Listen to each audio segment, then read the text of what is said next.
Hello, my good friends. Welcome once again to Kardec Radio, and it's time for Spiritism, a closer look. As you know, every Wednesday at 7 p.m. Eastern Time, we are here. I'm your host, Luiz Lima, and tonight we are going to take a closer look at calmness. So, we are going to call tonight's program Practicing Calmness in Difficult Times. Very, very interesting. And I think I found just a person to do that for us. I think I found somebody who can help us and understand. She's been an expert on the subject because of the work she does within Spiritism. And here she is, Sheyne Martin. Sheyne, how are you? Hi, Luis. Thank you so much for having me tonight. It's a pleasure and an honor to be with you and with the Kardec Radio listeners and viewers. Okay, well, thank you for accepting the invitation. So, Sheyne, difficult times, huh? Are we Yes. in difficult times? In a certain way, yes. We are going through this, as we know in Spiritism, right? The planetary transition. We have this transition from a world of trials and expiations to a world of regeneration, as we find in the gospel according to Spiritism. And we have the sequential evolution and progress of the worlds, because progress is a law. So you and I will inevitably have to progress. So when we go from a state of agitations, of tribulations, both in the individual level, but also in the global level, many places on the earth with all types of suffering, from the more visible ones we see in our feeds, the images we receive from near and far, because people suffer close to us and people suffer from when they are far, right? When we talk about the war in Ukraine, well, we can talk about um, difficulties in our neighborhoods. So those are difficult times for us in the world, especially for those who aren't blessed with the knowledge of Spiritism and the other spiritual religions as well, right? That brings us this knowledge that we are more than the physical. So when we focus on the physical, then it's more suffering for us, because when we lose something, when we have some difficulties, and that's when we bring the teachings of Emmanuel and other good spirits to remind us of the importance of practicing when times are good, so that we develop that muscle, and then when tribulations come to our lives, then we can be of service. Because ultimately, if we are agitated, if we are unbalanced, we can't help much. We can help a little bit, we can always help. But when you have a little bit of a more calm, more serene attitude, you can be of service. So being centered, it becomes almost like a key to have the whole thing take place. It Definitely. depends on us. It comes from Mhm. within. Be centered, be mindful. In the question 919 of the Spiritual book, we talk about self-knowledge, right? We talk about a lot of things in Spiritism. The hard part is to apply. And we read the books of Emmanuel, André Luiz, the Spiritual book, Kardec.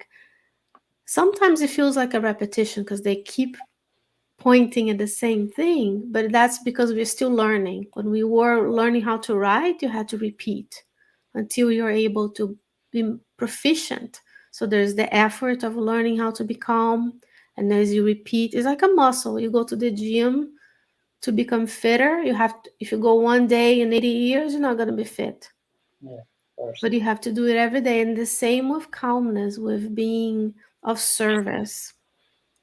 Now, Shane, I don't know about what you think about, but with the pandemic coming in, it came a couple of years ago, and I think everybody, well, first of all, it changed a lot of things. It required us to be in closer contact with family, Mhm. friends, neighbors, whether we like them or not. That's not even the point. But just that requires more calmness than before, because now you know you have to be calm because you're going to be with those people all along all the time. So I think it forced us in a way to pursue calmness in our own ways. There is so much we could talk about. There's not only you need to be more centered and calm to deal with your own emotions of the unknown, of this brush with mortality, with we all should think a little bit about dying, but most of us are easy to seek avenues to escape the difficulty. So if we're having trouble at home, maybe we're like, oh, let's go to a movie. Let's go. So we always had that excuse to go out and do things so you don't have to look within. But then we were out of precaution and the responsibility of being careful towards ourselves and others, we had to stay a little bit more, still bringing us back to the values, right? The importance of the family, understanding the composition of the family, being people we love, but people we have to still learn to love a little bit more and address the mistakes and the emotional contagion. Because in the book, Mechanism of Mediumship, Andrea Luiz says, teaches us about the law of the mental field. It goes in the same lines of Emmanuel in the book Thought and Life, right? Because you send your thoughts out, but if your thoughts are agitated and fearful, you're connecting with like-minded people all around the universe, not just the earth, both realms, but also in the universe. And then you bring that back to you. So in the book, Mechanism of Mediumship, Andrea Luiz says that each creature will assimilate only the influence that it attracts to itself. So if I want to attract peacefulness, calmness, serenity, I have to emanate that. Because I can't be agitated, angry at everybody in my home and at work and expect to be calm. Yeah, yeah. It's interesting. Also, the other way around. I think it's true as well. Sometimes we meet people or we know people that are in our perception very, let's say, serene. Mm-hmm. So and we tell other people, oh, that person's so serene. I like to be close to that person because he is so serene. She is so serene. He makes me feel good. Okay, there's a second layer in there. That means I have not yet mastered serenity. So I need to be close to those who have or who are much more advanced than I am in that regard. So sometimes you do, oh, that person is so calm and so I want to be close to that person. That's because I have not mastered calmness to the point that that person has. Mm-hmm. So, Or I say, usually people say one of two things. Either they want to be like the person, but sometimes we don't want to do the work to get there because it takes practice. oh yeah, the effort. Or they are boring because we are constantly looking for the dopamine hit in the brain. So there are inbuilt systems in us that we can use to achieve more calmness. And so I'll give you a very public example, the Dalai Lama. Everybody loves to be like him. Well, not many of us are willing to do what he did to get there. Of course, he's prepared and he has his reincarnatory experiences, but it's not, you can read his books, but it has to be applied in the daily lives. And then when you're talking about the pandemic, you're confined to your home. That's the test. No matter how many books you read about patience and calmness, we have to apply it to our daily lives. Yeah, it requires practice. And that's what the book of calmness brings to us, because under Emmanuel will bring to us right in the beginning, in the preface of the book, that he says, no matter where we are in the universe, wherever the creature is located, that means there are the creatures somewhere else. We are on the earth. It says the spirit, you and I, incarnated. So technically we're souls because we have the spiritual body connected to the physical body. Then he says, in order to build, the spirit needs peace in itself in order to build its own path to other paths of elevation. So when we look at ourselves in this lens of, I'm here learning something, the earth is a school, I'm here to evolve, the laws of progress, and then we look at examples. We need this piece to move forward, because it's the same thing you said. We meet someone who's calm, we want to be around them. So if we are calm, we tend to attract people. We build relationships in the physical realm and in the spiritual realm. Every time we do something good, the spirits that are with us can use us more. The spirits who are with that person who we helped can help, align with us. And then if we are angry and anxious, nobody wants to be around anxious people. And we have to think about too, Luis, that this is a progress. It's like little steps. Each and every day is an opportunity to move a little closer to that state. Mm-hmm. We can work really hard and achieve all of these in this lifetime. Of course, it's possible, but is it probable? Because we have many lifetimes to go through and learn so many things, and we don't want to go through this one and reach this the other side in an agitated state. As you see in the books of Andrea Luisa, the examples are the mentors of the spiritual missions that comes to help us. They're not all, oh my God, there is something happened to them. They stop, they pray, they meditate, they're calm. Then they, of course, are communicating with the higher spheres to receive the messages. The people who are freaking out, it's us, right? We get a little bit anxious about things. So that's why those books are important, because we read, we have mirror neurons in our brain, we can learn through the books with the examples, so we don't have to do the same mistakes. And there's a chance we've done those mistakes in the past. So you have one more layer there, the multiple lives, the experiences we've had.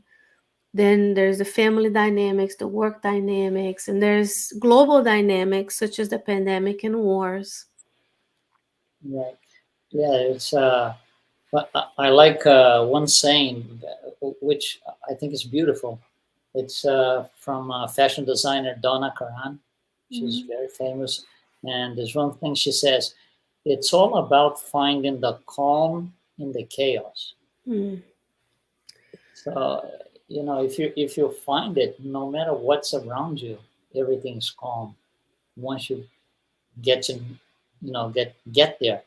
Of course, there's a lot of practicing, and you got to put the effort on that. Mm-hmm. Yeah, and you can see people. We have several examples in humanity, from Chico Xavier in Brazil, Gandhi, Mother Teresa, whatever was around them. It didn't really affect them because internally they had this inner peace, this calmness that they had mastered, and that would be above everything else. So they wouldn't be affected per se the way we are by the surroundings, the news, or, whatever it is. And that's very important for you to say. And these are folks who, reincarnated like you and I, and the many, almost 8 billion soon to be incarnated, plus the discarnates. They had experiences that led them, to that state, plus the experience in the previous lives. Because our bodies we have this inbuilt system in us. As a neuroscientist, I can tell you, we have this central nervous system. So your spirit's mind is commanding every single thing that happens in your physical body through the paraspiritual body. That's an evolution in two worlds. And I'm going to be linking, if you allow me, some of the things that I say with other books, because I want people to see that is cumulative knowledge. We start with the spirit's book that explains our nature, and then we build with the other one. So these are not things we are saying because we think. We are analyzing, we're reading, we're reasoning with the teachings. And so in the book Evolution to Worlds, Andrea Luis says about the spirit's mind commanding the perispirit that commands the physical body. Throughout the evolution of the spiritual principle, all the way now, we've mastered this autonomic system. So you and I are talking, we're not worrying about our heartbeat, the cells are digesting, we're renewing our bodies, right? Things are happening to us. Then we can train ourselves to be calmer when we meditate, when we take good care of the physical body, when we use breathing techniques to calm ourselves down. Because it's not an instantaneous, we are going to have this um, little bits of practice every day. And that's what the book Calmness brings to us, because he says, he talks about first thing that we do a lot here at Cardiac Radio, we're talking right now. And every time we're doing these, the mentors always inspire us. It's like, watch what you say, watch how you say it. As a message, speak peacefully, speak with peace. Because they say your voice is full of vibrations. And then even if you put your hand on your throat, you can feel as you talk. Things are going. Not only you're thinking and emanating, but you also, what do you say? Nowadays we type, right? Yeah. We're not like, we don't have the courage to come, hey Louise, this has happened, did you said this hurt me. It's more about I will da, da, da. So it's still a form of expression with anger. So he says, be careful, be mindful that what you say is your portrait, your sound portrait. So we have thought portraits and sound portraits. So when we speak, we need to infuse our speech with peace. It's hard to do, especially when you go about your day and you're like uh, worrying about how I'm going to do for dinner. I have to go to work. I have to do this, the kids, the school, the work. It's hard to be mindful, stop and do something. Yeah. But that's message 3, which he talks about these. The other topic, very important in the book, is service. He talks about when we feel agitated, when we don't think we have enough strength to go on, we still do it. So you're tired, you work so hard, you still do the program. You still go volunteer. You still reach others, because remember those spiritual relationships and the physical relationships. When we are feeling agitated, volunteer, even science has shown the volunteerism, which we know from the law, the last law of charity, for example, that even the law of work is any useful activity. Then when you go out of ourselves, let's say today I'm agitated, I'm not feeling well, I still do something for the other, it removes me from my own, allowing me to help someone else. Still allows you to see things in a different way, because sometimes we fall into this cartoon. I usually tell people here in Richmond, and it's almost like we're walking around the cartoon with the cloud, just rains on us. It's poor me. And he says, no, don't abandon the possibility of work. Reach out, because that will allow you to give up some that you have, some then you can serve others. I mean, there's just so many teachings in this book about serenity. First, it talks about speaking. A message 4 is the crisis moments. I was talking about the service. Even when you see this, when people are in crisis, there's a tornado, a hurricane, a flood, a war, people rush in to help. Because also trauma research shows that is a way for you to heal. Because you're moving your body, because you are in a physical body, you're helping others, you're seeing a purpose. And the message 5 talks about ears. So that's when I talk to someone about someone else. That was the speak peacefully would be stopping that. But that's when I hear, he says, the importance to remember that our ears can be transformed into extinguishers of evil.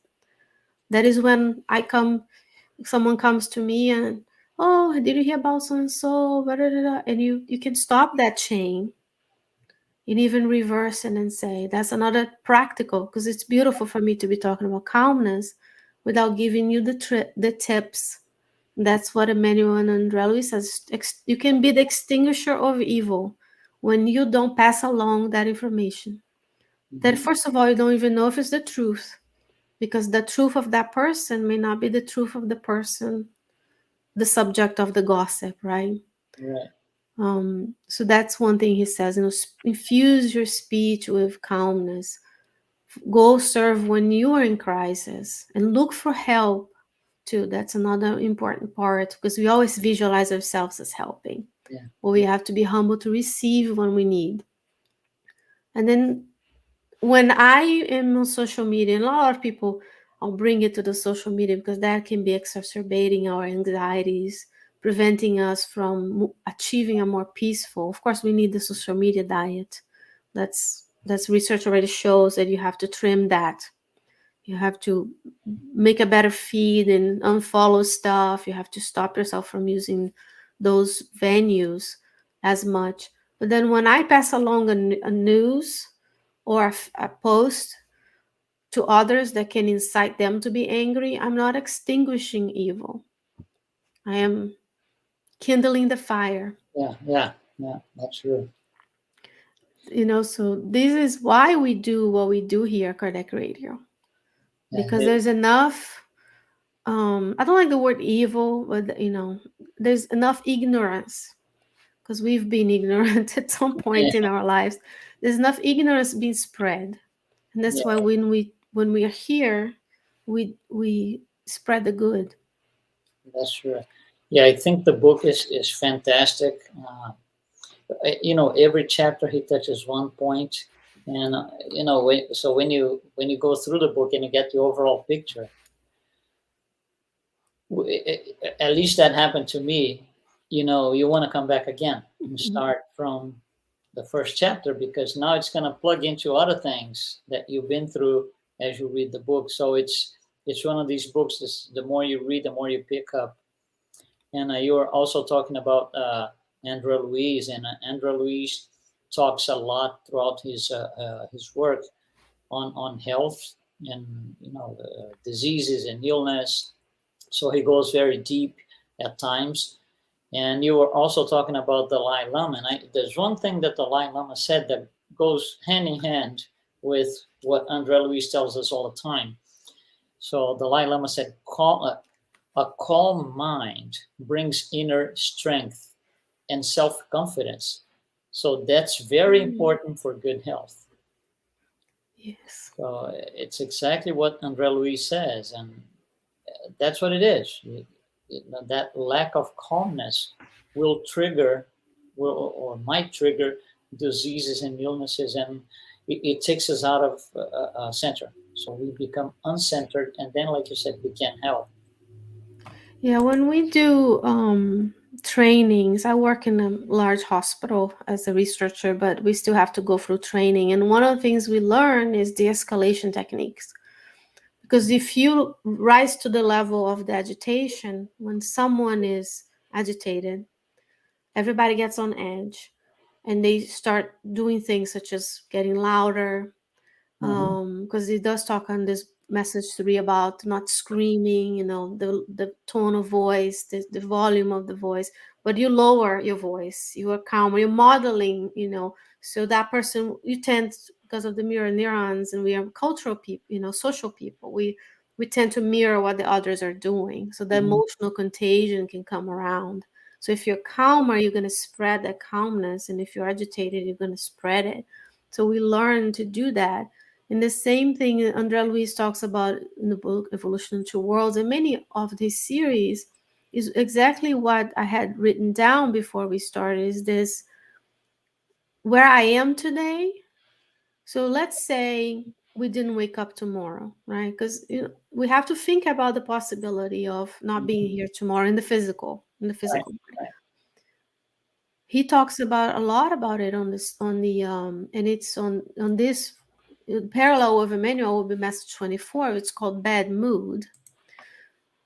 It is this ability that we have to control the cells of the physical body through our mind. So if our mind is unbalanced, you are affecting the tissues of the spiritual body that then can manifest in the physical.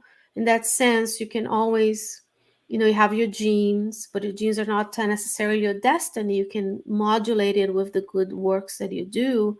And he also talks in another chapter, if people are interested, we have a study of the book Evolution to Worlds at Kardec Radio. Vanessa, Marcos, and I did about a long time ago. He talks about this monoideistic idea. So where I am today, my state of mind is where I'm gonna be if I die right now in the spiritual realm. So do we want to be agitated, find ourselves in turmoil that we don't know what's going on, or we want to practice to be calmer now? So when we discarnate, we find ourselves in a better mind, state of mind to visualize the mentors that come help us. Because otherwise we may find ourselves in a more difficult position in the afterlife, because we are unable to even realize. And you see this on the books of André Luiz, when they go help the folks, I think is Workers of Life Eternal, you can see the different states and how we are received. So not only we want to live better today, so that you can be the co-creator in lesser plane that you are built to be. When I say you, Louise, I say you, the audience. Yeah, in the audience. And us too, of course. We're also children of God, Louise. We want to be better today, so we don't squander the time. But then what I built today, what I am today, is what you sold back then, multiplied by the grace of God. If you had to make it a mathematical, actually, it's probably an exponential thing. Now, what we did, the good we did, the errors we made, multiplied by the grace of God, bring us today to the situations we are in. So today I know if I build myself to be calmer, then I can, knowing that you have it in you, because it's too hard. No, you have a nervous system just like the Dalai Lama, and you can practice. Maybe not get to his level in this life, but you can build a little bit every day. And then when you discarnate, not only you've served more, you've been healthier, as you mentioned, how the unbalanced mind can cause disease, but then you find yourself in the spiritual realm, able to receive the help that we're going to need to go to the outposts or the colonies or the hospitals, but then recuperate faster to come back and help us here at Kardec Radio. So it's for today and for tomorrow. That's well. Yes. So everything becomes about rebuilding our inner peace, and that can only be achieved with effort, like Emmanuel says. So I don't know if we can get to say that. So peace becomes a byproduct of calmness, Yeah. right? So when you find calmness, peace will find you. Other people who are peaceful are attracted to you. You attract more people because they feel good in your presence. And when you, of course, and then you build mechanisms to help yourself shield a little bit from that, right? Because, every time you interact with someone, it's a give and a take. You don't want to just give, because you have to replenish yourself. But when you have a little bit less irritation, when you have less of a bad mood, because when we are agitated, then you don't sleep well, then you don't go and wait, you're not as productive in the sleep time as we could be. Then it's a cycle, because then that affects how you wake up. Then you're in a bad mood, and he says, for the bad mood, you want to learn to smile. You want to know that the bad mood can be this, he called it a suffocating shadow. We know people who are always in a bad mood. They take the air out of the room. Yeah. And the question again is, where do you want to be? Do you want to be the one, like the plants, reoxygenating the room? Or you want to be the one just taking all the resources? And it comes down to knowing yourself, to mindfulness. Of course, again, friends, we're not going to do this overnight. I mean, if you do, please come back, and Louise and I will talk to you how to do it overnight. But it's like a daily, we are very used to the dopamine hit of, I want everything now, I want my packages tomorrow, I want my replies, my likes. It's like we have to relearn to wait a little bit. He talks in Right. every chapter about patience, about practice. So start your daily activities thinking about God and thanking God for the possibilities of doing good. That's on the message, trimming irritation. So when you start your day and you realize you're back, because it could have been it, and you Yeah. thank God first, and then you practice being more patient and tolerant throughout the day, smiling, mindful of your speech. It's a lot of work, Luis, because we are just used to going about our day and fulfilling our physical needs. You know, like, oh, I wake up, I brush my teeth, I eat, I drive to work, I do work, I go to the dry cleaner, and then sleep. It's a whole thing. Yeah. It takes a good amount of Yeah. It requires practice, dedication, yeah. devotion. Yeah. And in the message 8, like you were saying, that peace is a byproduct of being calm. He says peace in us does not result from external circumstances, Right. but from our tranquility of conscience in the duty accomplished. Comes from within. He Yeah. says comes from service, because if you have a reincarnatory plan, if you know you're more than the physical, we didn't come here just to enjoy ourselves, and if you fulfill your duties, then you have peace of mind. Yeah. It does talk a little bit about forgiving others, to be more understanding. You know, we tend to personalize everything, think it's about us. So we go about our day about us, doing our things. And then we assume everybody around us is doing things to harm us, to help us, right? It's a very narrow frame of mind. So he says, understanding others, excusing them in the ways they go about their day. I'm paraphrasing now, I'm not reading from the message, but when we see people as individual spirits who may or may not realize they're here and they will have another opportunity in the future, God willing. They have many lives, they have complex life, many lifetimes, complex lives today.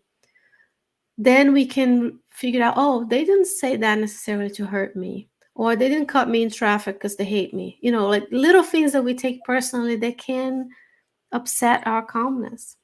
Yeah. And we do that a lot in our stage of evolution. We do that a lot. I want to thank one of our listeners here, Abby. She says it's a wonderful conversation. Call mind, better body.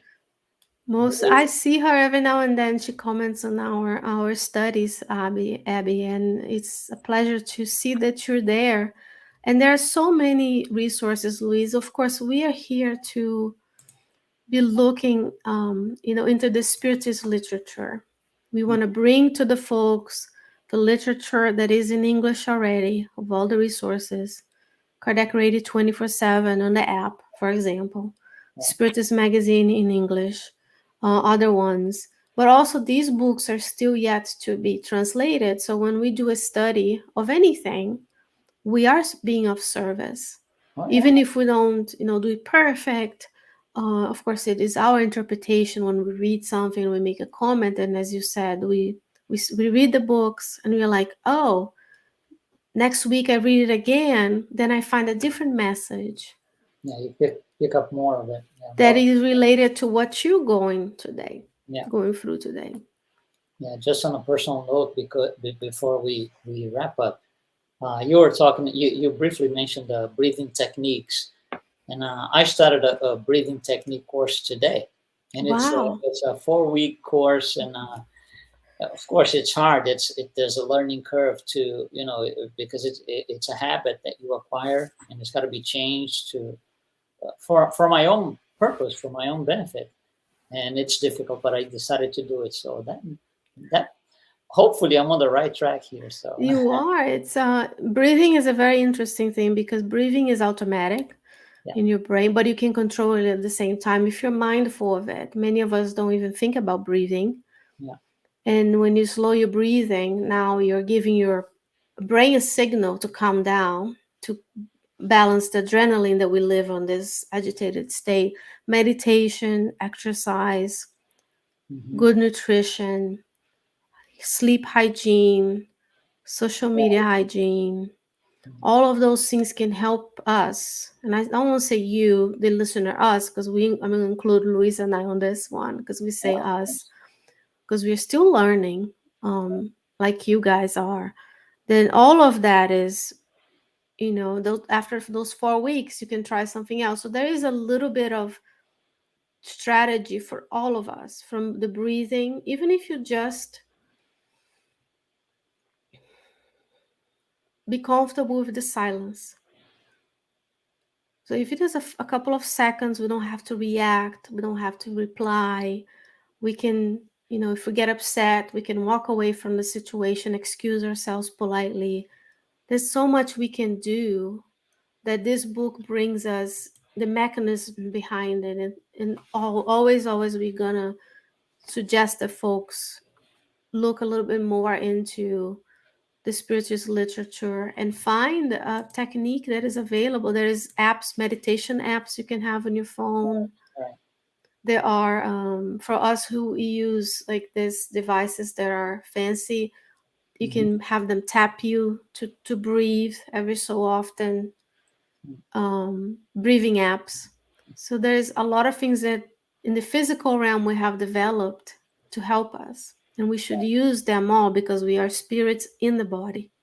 Can't ignore the physical. We detach from the physical, we use less, but there are certain tools, right? The technology is there to help us.